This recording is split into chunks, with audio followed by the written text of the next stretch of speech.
Logan Paul, Paddy Pimblett. Now, this all started, Logan started it.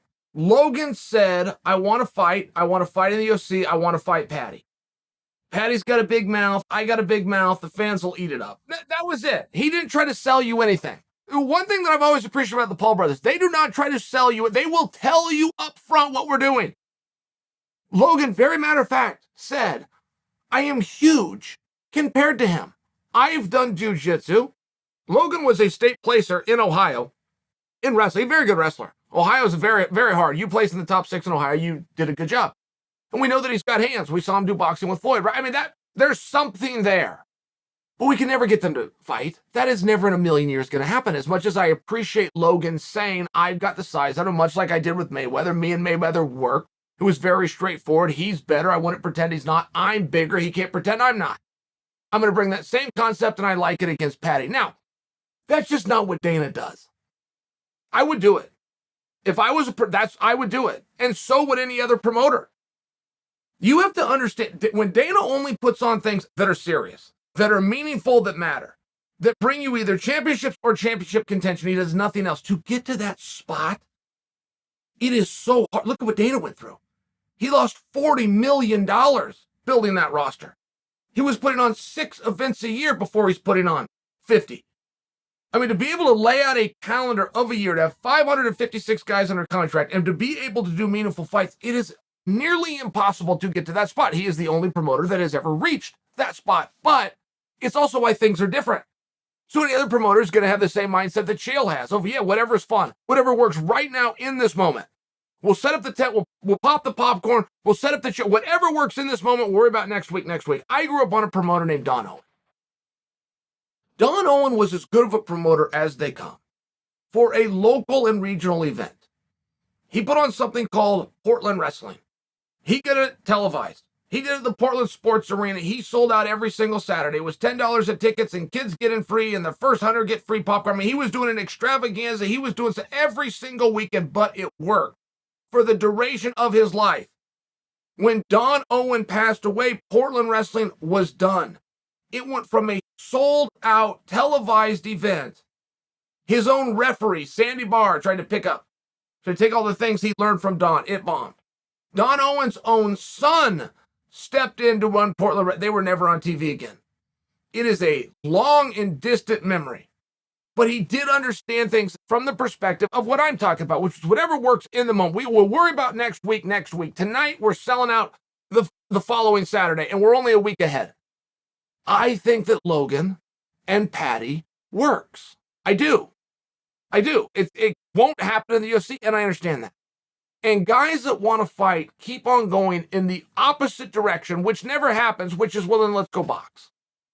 It's happened one time. It was Conor versus Floyd. They wanted to rematch, and there's a reason that rematch didn't happen. I mean, right, in all fairness, they always go in that direction. I always think, go the other way. Take the punches out of it and go into grappling. Now, all of a sudden, you can have an adjudication. You guys can go have your fun. You can prove your point. It's the same thing. It's combat nonetheless, and people are going to understand it, and the size differential isn't going to be a problem. It's going to be celebrated. It's just one of these things, and it's my own personal thought. But Paddy has had to respond to Logan's comments, and Paddy said I would submit him, and I would submit him quite easily. Rather easily. What do you guys think? I mean, what do you think about that? Logan is meaningfully bigger. His credentials in wrestling are very clear. Says that he has done jiu-jitsu, but he's got this great size advantage. Like, the myth around jiu-jitsu and how effective it is, it's not about strength. It's about position. Like, these are really wonderful things to say, but have we ever seen that? Like, is that actually true? Have we seen a guy under 150 pounds win the absolute division of a meaningful grappling tournament? Have we ever seen that?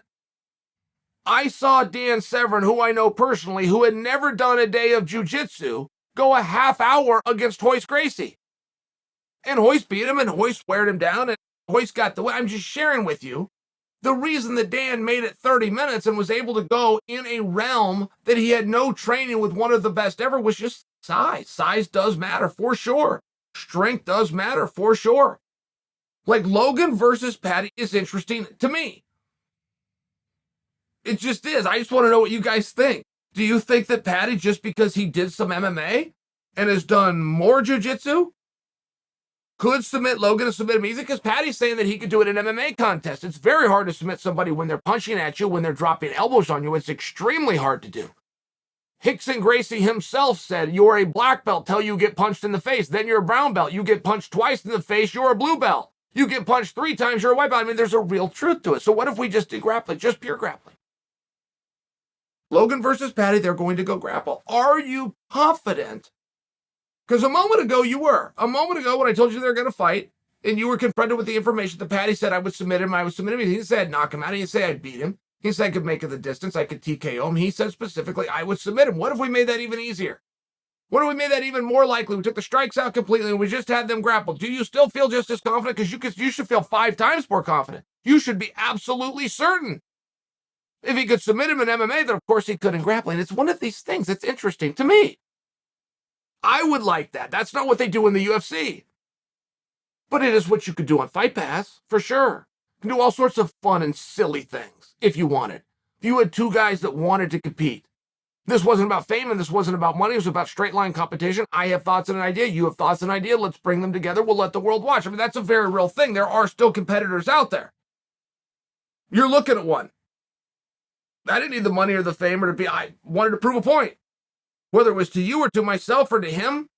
And there's other guys like that. Would Logan and Paddy fit that bill? It's just food for thought. It's just something interesting to say. But the Paul brothers are legit tough guys. And I know that infuriates you. And when I talk about doing something for fun, even that's as hard as combat, I turn to Logan and I turn to Jake because I've seen them both do it.